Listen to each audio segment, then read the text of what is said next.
Hey y'all, welcome back to the podcast. I'm your host, Vashti Sayer, and you are tuned into another episode of All the Things where we literally talk about all the things. Today's episode is very sensitive. It's a serious topic. We will be addressing a crime that was done 6 years ago. Natalie Weaver shares her story. She shares her walk. She shares what it's like being in prison and societal judgments, walking out of prison. She shares the night of where everything shifted and changed for her. And she also shares what she's doing today, her testimony, and what the future looks like for her in terms of prison ministry geared towards women. Before we jump into today's episode, though, I want to mention our sponsor for today. Our sponsor is Every Life Diaper Company. I've talked about many a times in almost every single episode. It's a company that is pro-life, that supports family, and believes in the life of every single child. Use my code VASHTI10, that is VASHTI10 for 10% off your first order. VASHTI10 for 10% off your first order. Now, let's get into today's episode. All right, y'all. So today we have the honor and the privilege of speaking with Natalie Weaver. I know her from SAGU. She has a powerful testimony, and she'll be sharing about that today. It's a very sensitive topic, so I do ask that you guys just respect her testimony. And obviously, I don't have control over what you comment, what you say, but this is a very sensitive topic, and I have the privilege of hearing her testimony firsthand, and I don't take it lightly.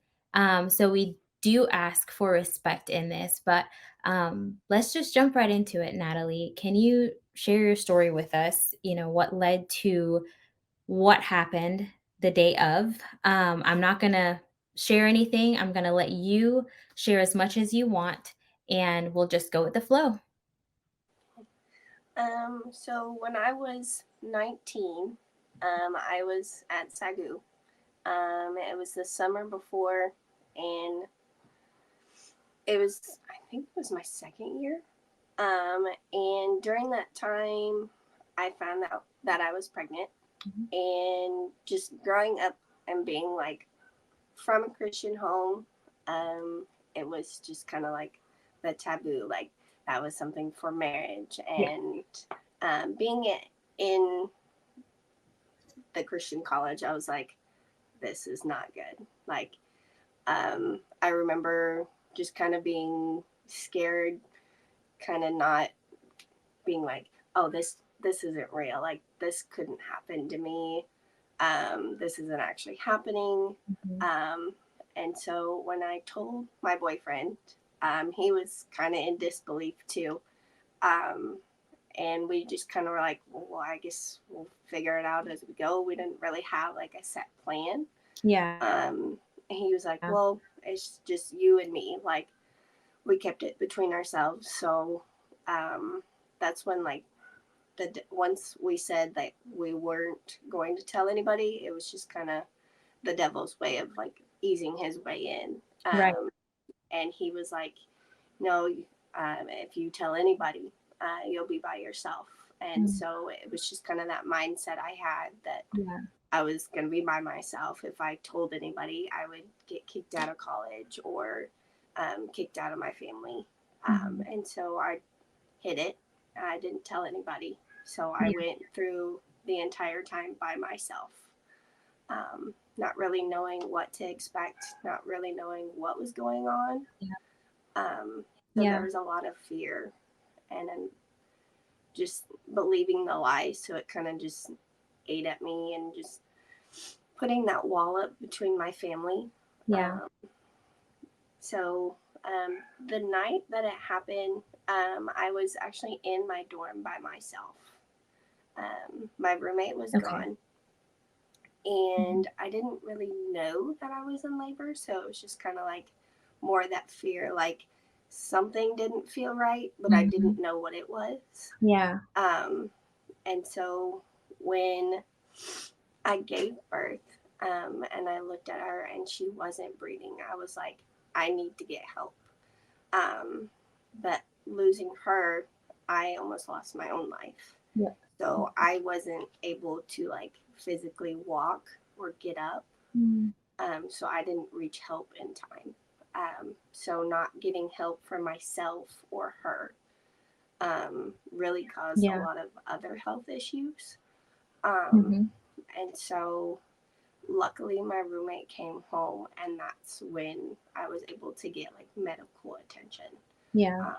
And it was just, um, looking back, like I didn't really understand what was going on. Like my mindset, like when Yeah. I woke up, it was just like the bright lights of the hospital, and everybody was asking like what happened, and I didn't really remember Mm-hmm. everything in that Yeah. moment, because I think the shock of it all, the trauma, definitely. Um, it was just a, it's How just very. far along were you? They say I was at least halfway. I don't Oh, wow. remember the exact month, but I was farther along than I thought I was. Many times. Okay. So at that point, you hadn't gone to any doctor's appointment. You didn't know. Okay. And I'm assuming because that would fall under your parents' insurance, so they would find out. Yeah. Okay. We didn't have really, that was part of like, we didn't have the plan. So I didn't have any doctors because I was in Mhm. Texas. So I didn't have like health Yeah. insurance through anybody down in Texas. Um, Yeah. so it was just kind of like, there was no navigating, like getting help, getting the medications or anything. Yeah.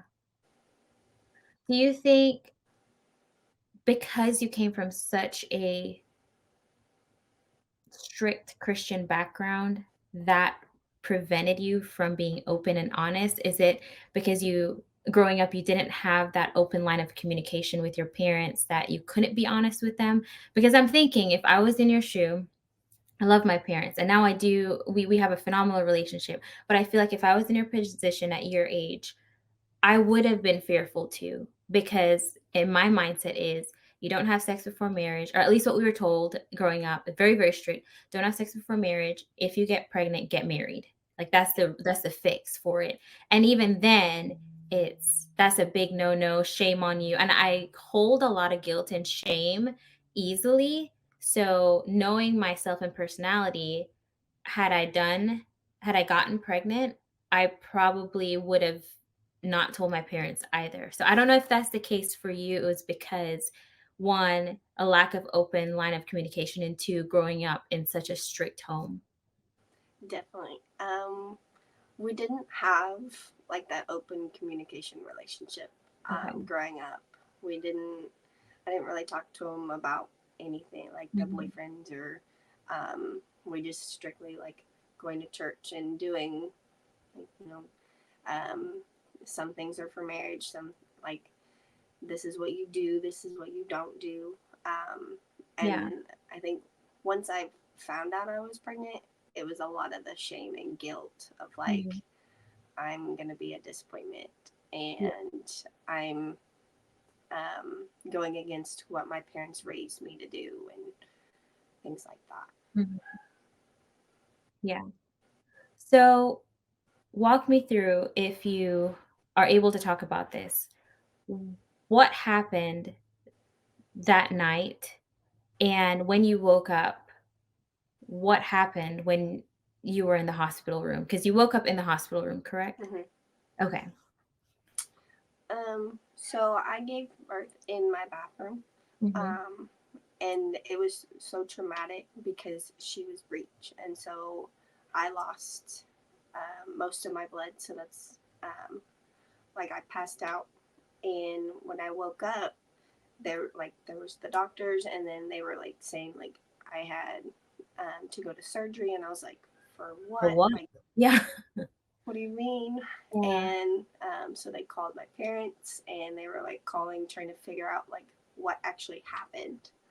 And so Mhm. when I came out of surgery, that's when the investigators were like at my bedside trying to figure out like, okay, this is what we know. What do you remember? Like what Mm. happened? And that's when it like hit me like, okay, something actually really happened. Like Mm. that's when the reality kind of started setting in. Yeah. So why were investigators involved anyways? They said that when I gave birth, the cord was on her neck.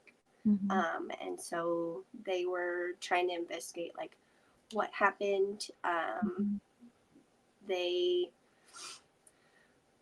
were trying to link like me to her death, trying to figure out if she was either living or not by the time I gave birth. And so they were just trying to figure out, like, piece the information together. Yeah.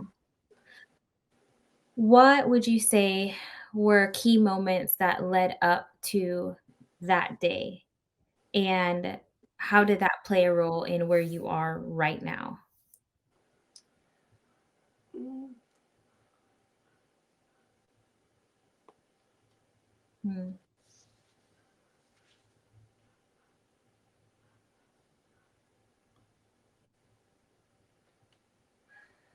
Trying to think.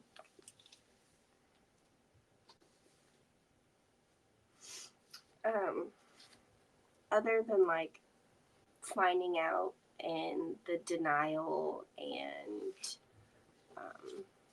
just being shameful, I just remember after like going to the hospital and then being with my family, like I couldn't be alone because I like walked through that entire thing by myself, and after losing her, I couldn't be by myself. So there were days like in the hospital, my mom would hold my hand and we would just listen to worship music and fall asleep. And we didn't really know how to navigate like any of the legal stuff that was going on. Yeah. The chaplain at the hospital found us a lawyer. And so he kind of just gently walked us through like the baby steps because we had no idea what was going on. There hadn't been any charges made at the time. And so we were just kind of trying to get me back to somewhat better health at that point. And so after that, it was more the anxiety and PTSD, like having the flashbacks and the fear of like recreating things in my head. Wow. Going through like the what ifs and if only I did this or if only I had said something sooner. And things like that. Or, oh, I had this opportunity when I went home for break. Or there were several times I remember my mom asking me if I needed a pregnancy test. And part of me wanted to say yes. Oh. But I was like choking on the word. Like, I want to say yes, but it was the fear like, okay, if I tell her, what is she going to say? Or if my boyfriend finds out, what is he going to say? So it was like wrestling with disappointing people who I cared about and not knowing what the reaction would be. Yeah. So I think that was just hard to get out. Like looking back, it was like there were so many opportunities and it's like that fear and the devil's foothold has such a strong hold on just like he takes one little thing and it makes it so difficult. Yeah. What would you say would be the biggest emotions you were experiencing at that time? A lot of sorrow and guilt. Just I was like being 19, I was like, well, you know, not mentally ready to be a mom. But there was a moment I could have been. And so that guilt of like hearing the state trying to deem me responsible of taking a life was something I never dreamt I would hear. Especially someone that came from me. it was just very difficult to like wrap my head around, Yeah. like just with the cord being around her neck. I was just like, how I didn't remember. There's things that I don't remember that they said I did, and um, it's just more of like the enemy. Just looking at it now, it's like it wasn't me. It Yeah. was the enemy um, working, trying to destroy something God created. Yeah. And it's taken a long, like, it's been 6 years. Um, Wow. so it's taken a while. Yeah. But the emotions then, I was more fragile, Mhm. and I just remember anything would start making me cry. Like if I saw like a kid's blanket, or Mm. you Yeah. know, it was just very, like, the guilt was just very heavy. Mhm. Um, oh, How would you say all of this affected those around you? I know from my sister, not that it affected her more, Mhm. um, but I just know like our relationship, we were closer Mhm. than like my parents were. Yeah. And so for me not to go to her for help or for guidance, like, hey, I'm pregnant, I need help, I don't know Mhm. how to tell mom and dad, Yeah. um, it really hurt her, and it caused a lot of mistrust, and hurt our relationship a lot, um, that I couldn't go to her.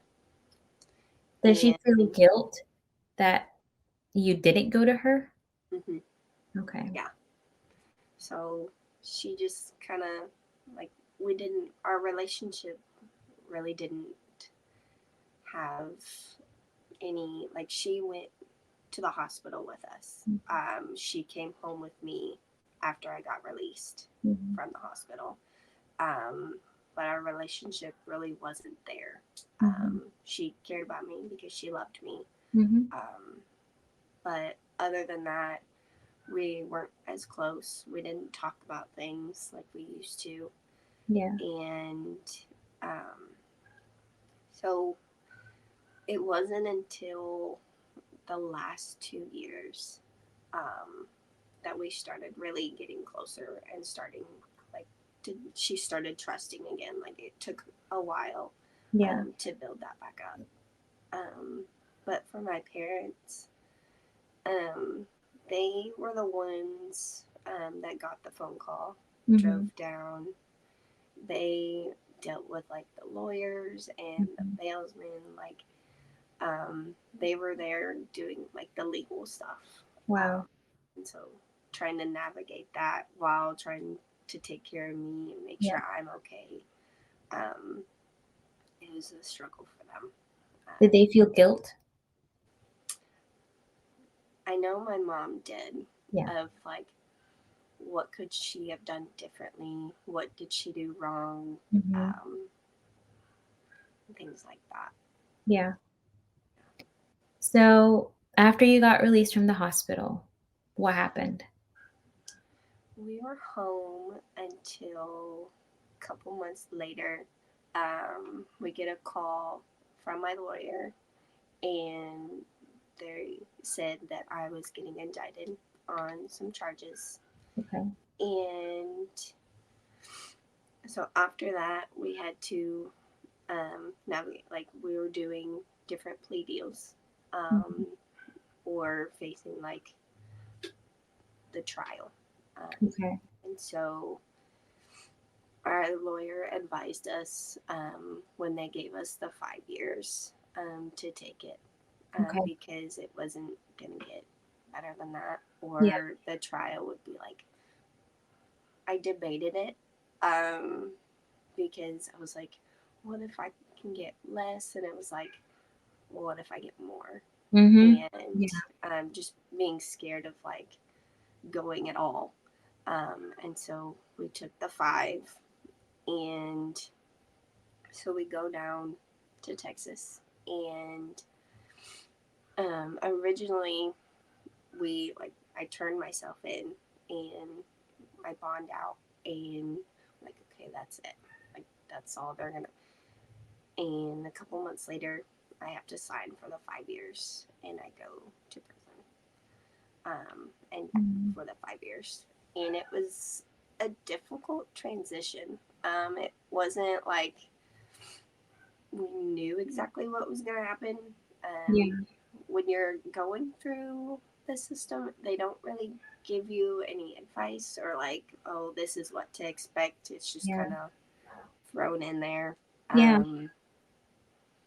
So I was in county, and after that, I was there for like a month, and getting transferred, I was by myself after getting moved from county for 48 days by myself.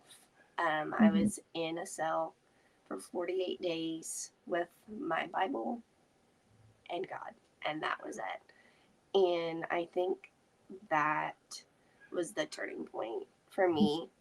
Not having like the distractions, not having other people around me, the TVs, the outside world, just being able to be like, okay, God, I don't have anything left. I don't have anybody to talk to. I don't have anybody I know. I had no idea where in the state of Texas I was. And so I just remember just reading and going through like the Psalms and Proverbs, and to this day my Bible still has those pencil marks of like the scriptures and the things like writing on the sides, and that's my turning point of when I had finally found some peace. Like I was able to sleep, and my anxiety, I still had some anxiety and like PTSD, but it wasn't near as deafening. Like I didn't struggle to sleep or eat. I was able to like enjoy, not like being in prison, but I was able to like, okay, I made it through that. I'm still alive. There's more than just this. Like I wouldn't be sitting here if it wasn't going to be used at some point. And I think just knowing that, it really helped the rest of the journey.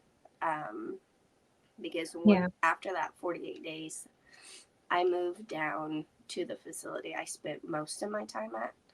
And the day I got there, I got placed in the faith-based dorm. And I was just like, this can't be happening. Like, This of all the places that somebody goes to prison, they're in a faith-based dorm where there's worship music, there's scriptures on the wall, there's smiling faces. Like, it was just like a different expectation. Like, people paint this picture, and it's like nothing that most people would be like, oh, this is what jail looks like. And so just having like that group of women from all different ages, like going through separate walks of life, but doing it together, it just kind of builds your faith of like, there's other girls, there's other ladies in here that have struggled, but they're some of the most faith-filled people I've ever met. So it like built my faith with them. So I didn't know that there were faith-based dorms in prison. I had no idea. Is it dependent on a degree of crime, or is it if you are a Christian, can you request to be in those types of dorms, or did your lawyer set that deal up where, I know she'll thrive here and we want to keep her, as stable as possible, because what if they placed you in a non-faith-based dorm? Like, how much more traumatic could that have been? So I was in, they call it like a bed filler, like they just kind of fill the dorm. Okay. So they kind of just need, like, they just put people wherever. Mm. There's some people you can request to be in there. You can, like, it's like a program. So you go through, like, it's like a course. Like, Mhm. there's 5 different, you go Monday through Friday. It's 8 a.m. to about 4 p.m. in the afternoon. You take courses there. There were like volunteers that would come teach, like, different, like, we learned on the book of Matthew and things like that. Like, there were different courses of different variety. Mhm. And it was your choice to be there. Wow. You didn't have to be. Mhm. I just got to the facility and they're like, this is where you're staying. I'm like, okay. And then I walk in and it's a faith-based dorm. And Wow. so it was just like, okay, God. Wow. So, and this is under prison, but a faith-based section of it. Mm-hmm.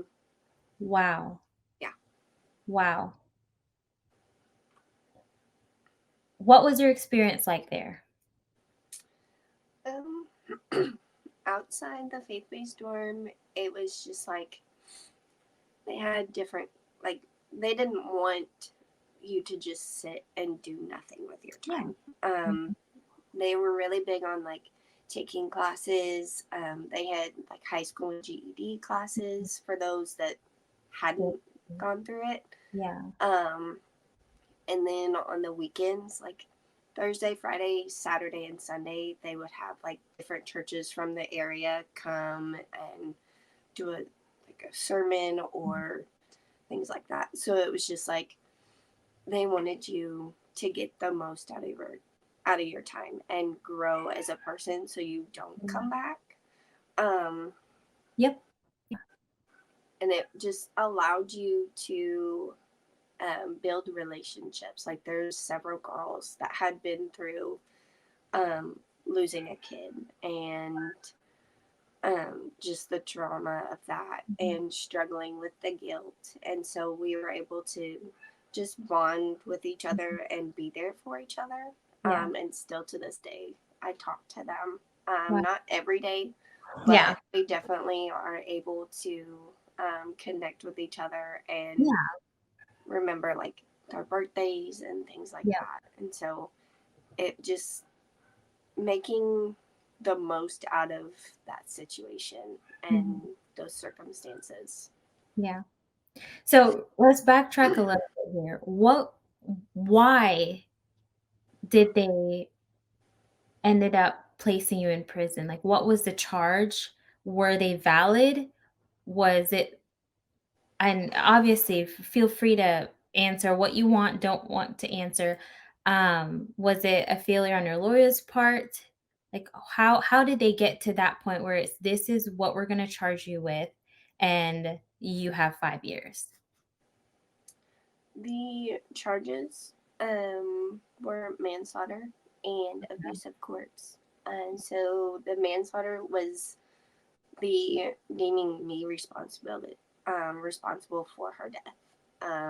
Even though The you didn't recall what happened and you mhm, lost your blood, like you lost over half of your blood.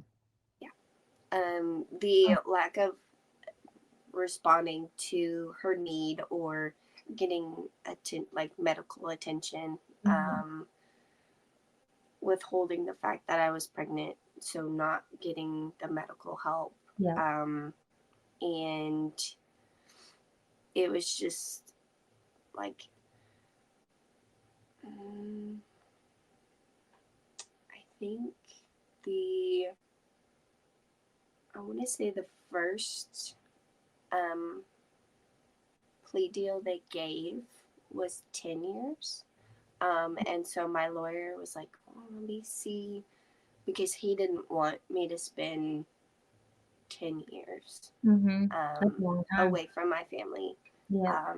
being so young. And he's like, this isn't right. Mhm. And so it was just kind of like, it's the the court, there was no, the DA was determined to get some kind of time. Yeah. And why abusive corpse?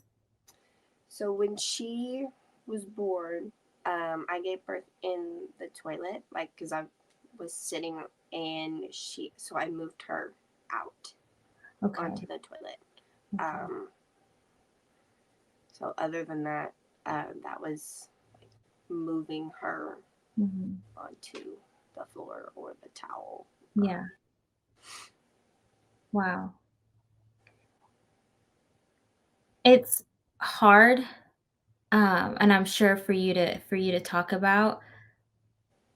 But I wonder, like with the justice system, like how, and I don't know your position on this, if you agree with this or not, but how the justice system fails in this particular situation, factoring, and maybe that was their way of compromising by removing the 10 to 5 years, factoring you're young, your conscience was solely on, you know, not disappointing family, factoring that in, and also being unconscious on the floor, and the loss of blood, like factoring all these different things.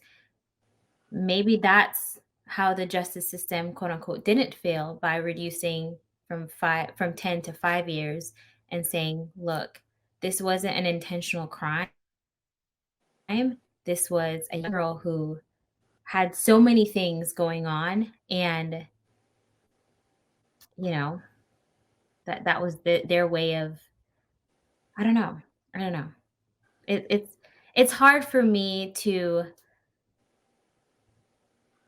and obviously I don't know all the details and what the court's working with and all that the DA is working with and all that, but it's hard for me to grasp the gravity of what they're seeing on their end, because I'm more on the merciful, compassionate side, where but here's a young girl who grew up very conservative, very strict, hear her heart kind of thing. But I mean, you can correct me if I'm wrong.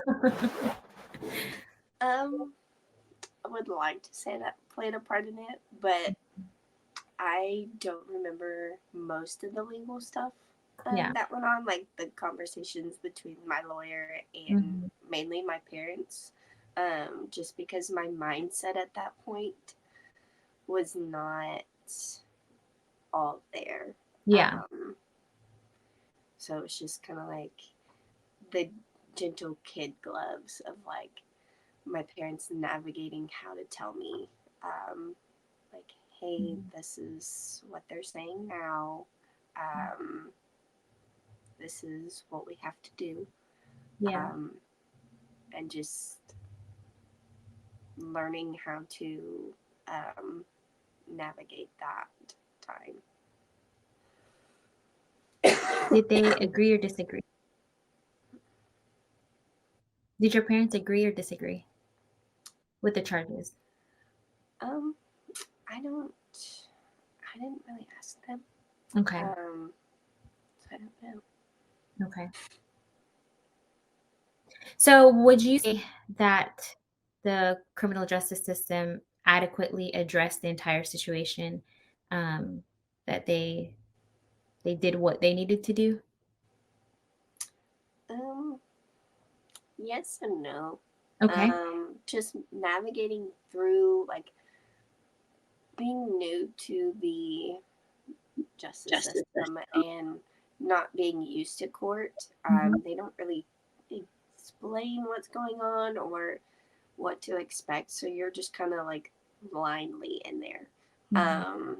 As like, so I remember going into the courtroom for like the arraignment, and there were others from the jail like that had like come up for their court, and we walked in and the courtroom was full, and so it was just kind of like, oh, there's other people, and it's like nobody tells you And so it's just kind of like you're looking around and there's other faces like staring at you, and you're like this fish out of water, like, okay, I don't feel like I belong here with all these people like staring at me.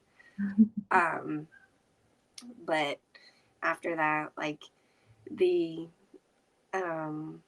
moving from county to state, they don't tell your family. They don't tell, like, you're not allowed to know when you're getting moved. And so your family's just like, they either call to schedule a visit or they drive up to see you and they're like, they're not here. And it's like, where are they? And they're like, we can't pass that information along. And I think part of it is for definitely the safety of like the officers and moving them, and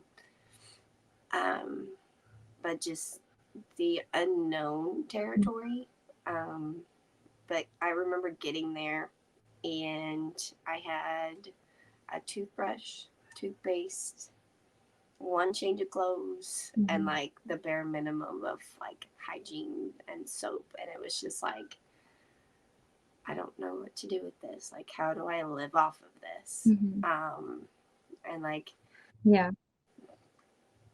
when you get to actual prison, like there's no shampoo or conditioner. You have to buy that.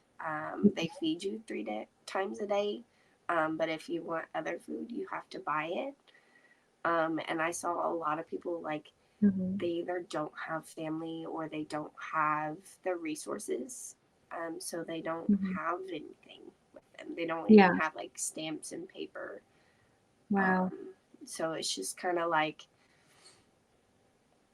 they're kind of thrown in there without really any kind of support system. And so it gives you a different light of like, me personally being like, wow, I didn't realize how blessed I was, and how much I actually have.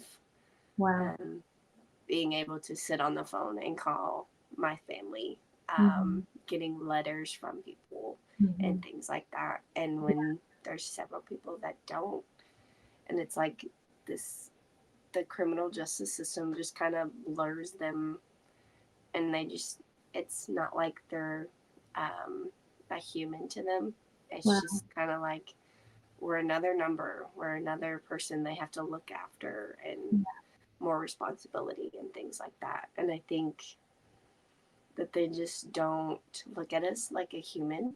And so it gives a lack of hope to some of the people. Like this lady, she had been in and out since she was 14, and she just kept coming back because it was the only thing that would give her food and shelter. And it was like, this system is so broken because people like that don't have anywhere else to go, because they don't give us the resources to help us get out and stay out. Wow. So it's I'll commit the crime to come back in to have shelter and food. Wow. So what was your support system like in? So from day one, my mom called my church and they prayed. And so they kind of walked the entire time with us. And so between my parents and my church family, it was just like, I've had immense support. The day I came home, I got home on a Saturday and I was like, I'm going to church. And my mom was like, are you sure? And I was like, yes. That's a lot. It is Sunday morning. I want to go. And I remember walking in being like a little nervous. But as soon as those doors opened, there were so many faces that knew me. And they were just excited to see me. And it's like, these people prayed and prayed, and I didn't hear like them verbally praying or getting a letter from them, but I knew that I had so much support, and it kind of just kept getting me through the days Yeah. of being gone. Um, I remember being in the faith-based dorm, and my pastor had come out with a devotional book. Mhm. And I said, Mom, I want that book. And so she sent it to me. And then girls began to ask, like, oh, that's such a cute book. Where is that from? And so I would tell them. And somehow in the works, my mom and I managed to get several copies from the church. And the church sent the prayer books to the faith-based dorm. And so Wow. that for me was like, now all these girls and the books are still there Yeah. years later, and it's like, okay, that's the moment that some girl is gonna learn how to pray or have her own relationship with God. Yeah. And it's like just amazing to see how my support system can help and make an impact still while I'm gone, Mm-hmm. and things like that. But now, like, I still go to the same church, and there's still so many people that walk up to me and they're like, I'm so happy to see you. And it's like, it just gives you that joy of Yeah. like, this is what God is all about, Yeah. is people coming around each other and being there without the judgment Yeah. and just having the love for each other. Yeah. So you mentioned, you know, going to church, being around people without the judgment. How did you navigate society's perceptions of you? I mean, a church family, it sounds like we're very welcoming, merciful, accepted you as you, didn't use their past to view you as well. But were there any judgments, any condemnation coming from SAGU? You know, like how were your friends? Did they still receive you the same? Your boyfriend at the time? What was that like during and then after? Um, my friends from SAGU, I still talk to one, and I'm Okay. like, don't really talk to a whole lot of people that I used to be friends with. I mean, they're still on Facebook, so that's just kind of like they're living their life, and Yeah. happy for them.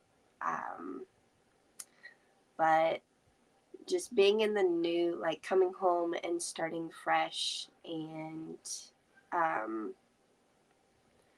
there's definitely been some judgment. I got a job like immediately when I got home. Okay. And so I worked with them for several months, and I was on my way to being a manager, and someone came across the article or however they found out Mhm. and told the um, vice president of the company, and he was like, I can no longer have you on my staff. Wow. And so I was like, okay, well, this is for a reason, I Mhm. guess. Like, kind of that doubt, like, well, I was doing so good, like, Yeah. nobody had an issue, Mhm. because it was on the application of, like, do you have a criminal background? And I Right. said Yeah. yes. And it's like, Mhm. okay, I was being upfront and honest, like, Mhm. there's not going to be an issue. And then there was. And it's like, okay. And so after that, I was like, well, God, I just give me another job. I was like, I got this one way, like as fast as I could. I was like, so you'll provide another one. And surely enough, I found another job. And the manager was actually someone I used to work with before I got pregnant. Oh wow. And so I was like, sweet, like this works. Yeah. And so several months I worked, and one of the girls, she had gotten fired, and Then I got pulled into the office and I was like, okay, why are you guys being weird? Someone was posting on Facebook about my past and putting it all over again. And this heaviness and this like shame was like, here it comes again. I'm going to have to relive all this all over again. Yep. And it was just like, why is this happening? And so I got let go from that job. And it was like, God, why does this keep happening? Like, is this just going to be my life of like, get a job for a couple months and then get fired for something I did 6 years ago? Yeah. And now I have a job that I love. My coworkers are so sweet. I don't have to work in the restaurants. I don't have to work on Sundays. I can go to church and do all the church things that I want to do. And it's like, okay, this is why God took me from both of those jobs. Yep. He had something better. And it's like, okay. So that like learning how to like, okay, there's gonna be those people that have their opinions, and it's like, well, you weren't there, you haven't gone through it, and that's okay. And not holding. Most people are like, well, why wouldn't you like go after her or say something? It's not worth it. It's not my battle. Or defend your name. It's not worth it. It's not what God wants me to do, so I'm not going to. It's not part of my plan. The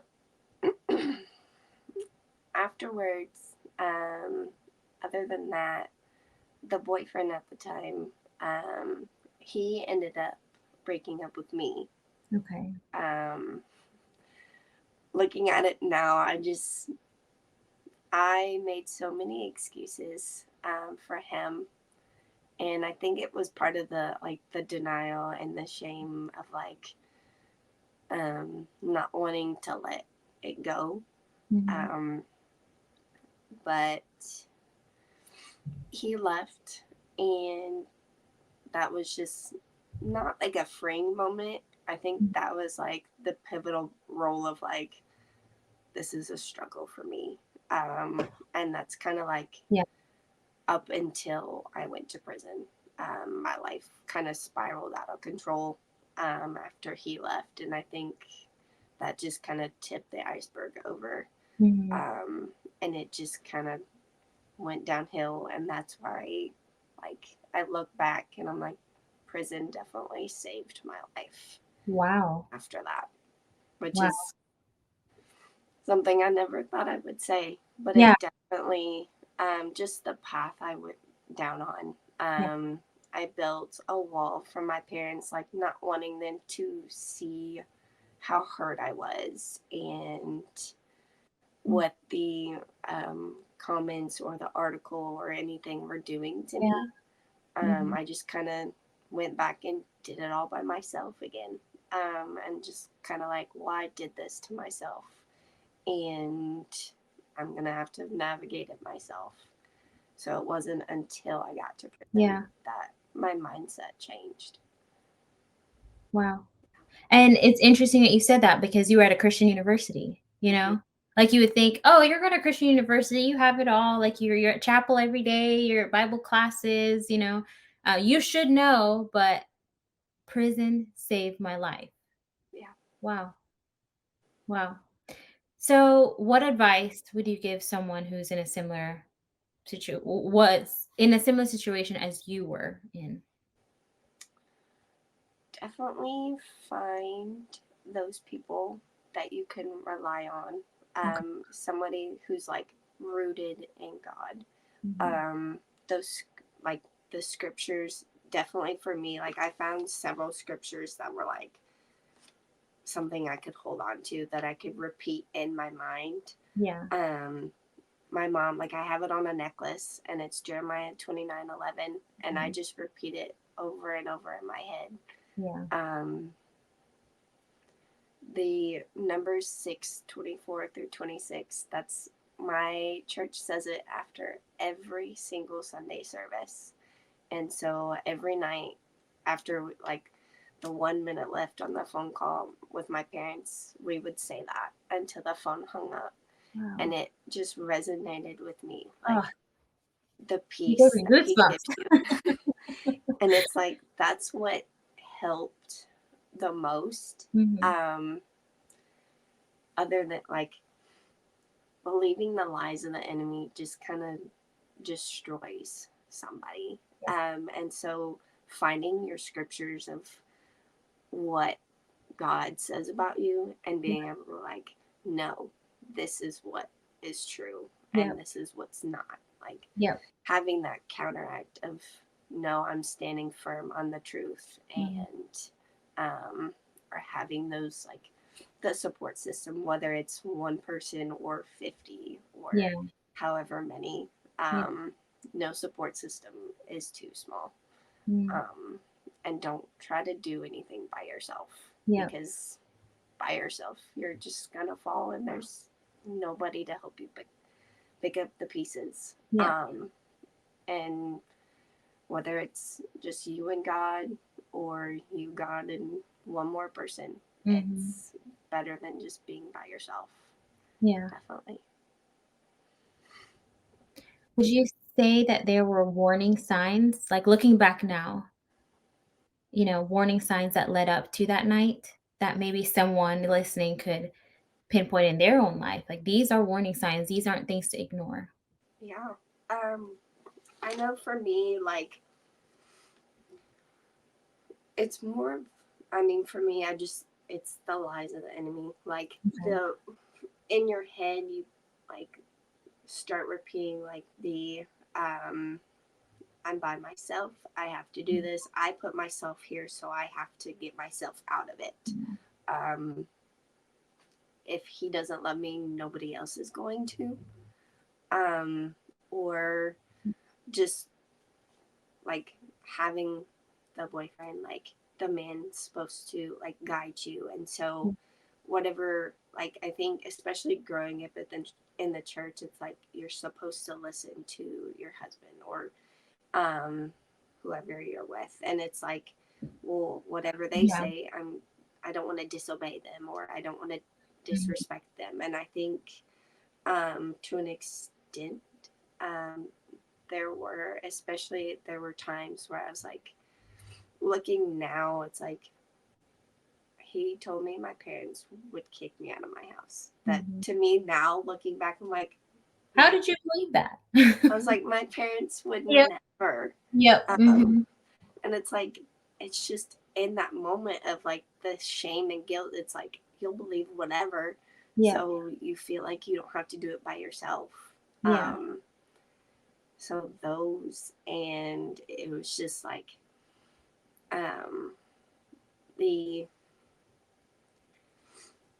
the role of like, oh, what if I ruin my life and this person's life, and it's like, what if I don't? Like, because I played the what if game, so looking back and being like, well, what if I played the what if I wouldn't have, or like, what if it would have created something better, or something like that. And it's just it created a lot of different actions, definitely. Wow. So what does the future hold for you? What are your goals? What is Natalie doing? What do you want to accomplish now? Well, other than do more of like helping others, and I would love to do prison ministry. Wow. I was at the DFL conference at my church, and I felt called to be a prison, like for prison ministry, because I remember just being there in prison, and like for Mother's Day, for Christmas, they like several churches brought like shampoo, conditioner, like, and it was like stuff from the dollar store, but it was like all these ladies, like it was just a gift, so it didn't really matter. And it was like a sign of like, okay, there's people who care. And it was just like simple, like soap and socks or like chocolate or things that we wouldn't normally get. And it was just like, wow, I want to do this for more people. Just to be like, you're heard, you're not alone, you're not forgotten. Yeah. Wow. I think that's huge because you know what they would need because you've walked that journey. You know, you more than anyone would know this is what someone needs in this position. And I don't know, I hope the Lord opens the door for you to help other women in a similar position because it's needed. It's 1,000,000% needed. The last thing you need in prison, any sort of prison, whether it be physical or that emotional prison in your heart, because you could be in prison, but also free. You could be living day to day, but you're in your own physical, you're in your own prison. And the last thing you need is to be forgotten, to feel like you're alone and as if you're not heard. So what role would you say forgiveness played in your healing process? It definitely made a difference. Just having to not only forgive myself, because I think that's the hardest forgiveness of anything, is forgiving yourself, because you're the one that remembers every detail of everything. And so I think like forgiving my ex, or and I think at some point, like, I was not mad at my parents, or more just disappointed of like, why couldn't y'all have had a better relationship? Why couldn't I feel comfortable? And it was like, it's not their fault. It's not my fault. It just, our relationship wasn't what it needed to be, and that's okay. And learning how to forgive that, and learning how to forgive and being okay with it. And I remember a teacher in the Faithbased dorm was like, the hardest part of forgiveness is feeling like, okay, you forgive and now you have to forget it. You can forgive, but you don't have to forget what was done, but you don't have to hold that grudge or that hurt. So you can protect your heart of, okay, I've done this before, I'm not going to let it do it again. And so that starts healing yourself and allowing you to forgive yourself of, okay, I did this one time, or I did this and I forgive myself, but it's a daily thing. Because I still have moments of having to forgive myself of like the guilt, and be like, no, that's not of God. Guilt is not from God. And just remembering like, he's brought me through all of this not to live in that. So it's helped strengthen me still. And just those around me, my mom and my dad, just how proud they are of me. They tell me, just like looking at me from then to now, like they saw me in county, and then they said when they first saw me after the 48 days, I was a different person.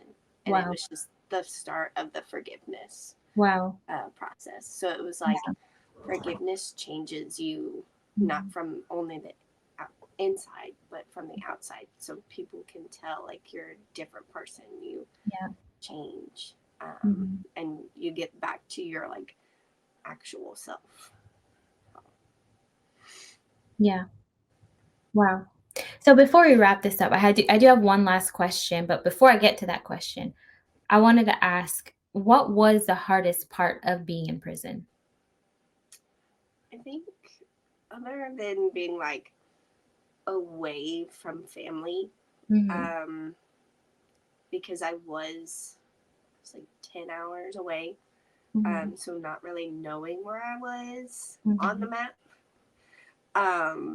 but just the like being alone at night. I had a roommate until we bonded, but it was like the holidays, like Thanksgiving and Christmas, like knowing like, oh, what is my family doing? Or when my parents went to visit my sister, it's like, man, I'm missing out on this and this.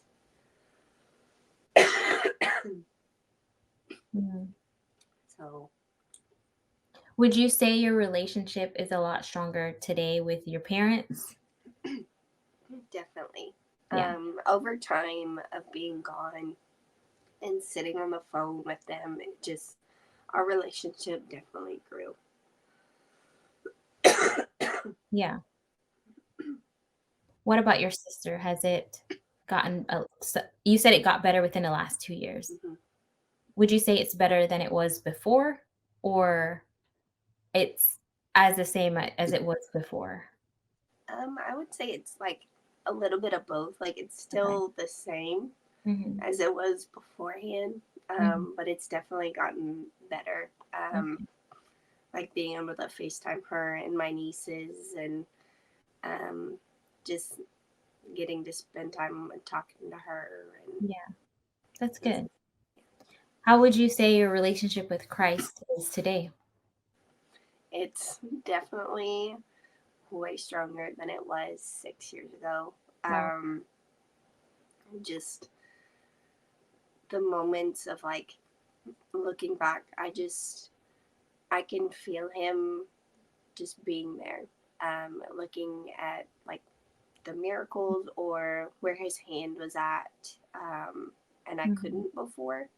It was more of like, why are you doing this? Why are you making me do this? And it's like, now I can see like, okay, this is happening.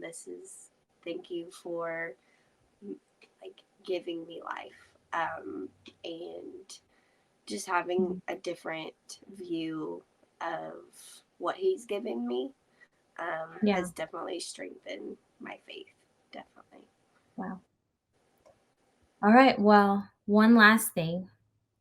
If there's one thing you could have listeners walk away with, what would that be?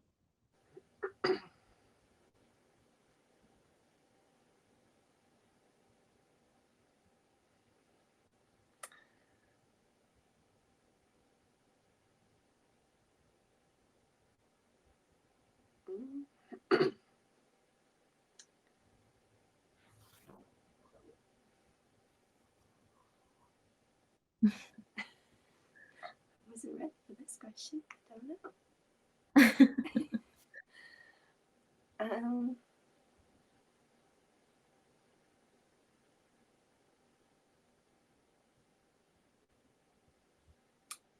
I just think, wherever, like whatever walk of life or trial or anything you find yourself in, it may not look like there's a silver lining or there's not a way out, but his word is true when he says that nothing stays bad forever. And it just, he turns everything for good, especially when you love him through anything. Because going through losing her and going through prison, whether my faith was like smaller than a mustard seed or as big as it is now, he still worked every step of the way. And you may not see it until after it's already over. Yeah. Because I definitely did not see any of it until after. And my parents and I still are like, oh, do you remember when he did this? And it's like, I forgot.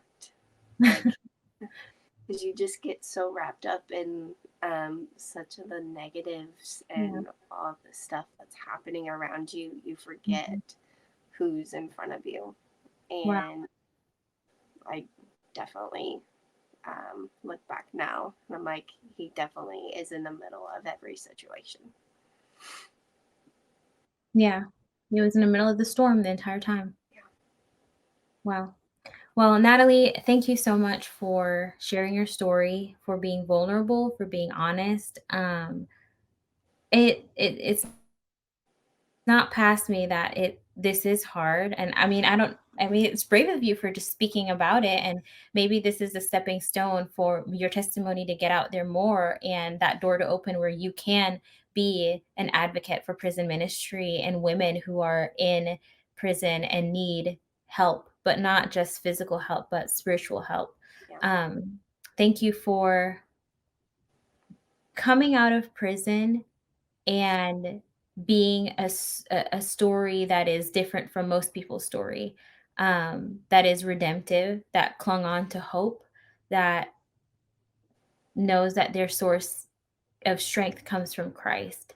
And I know this is the stepping stone of many big things for you, but I greatly appreciate you saying yes, first of all, and then, just being willing to share your story. Yes, thank you for having me. Absolutely.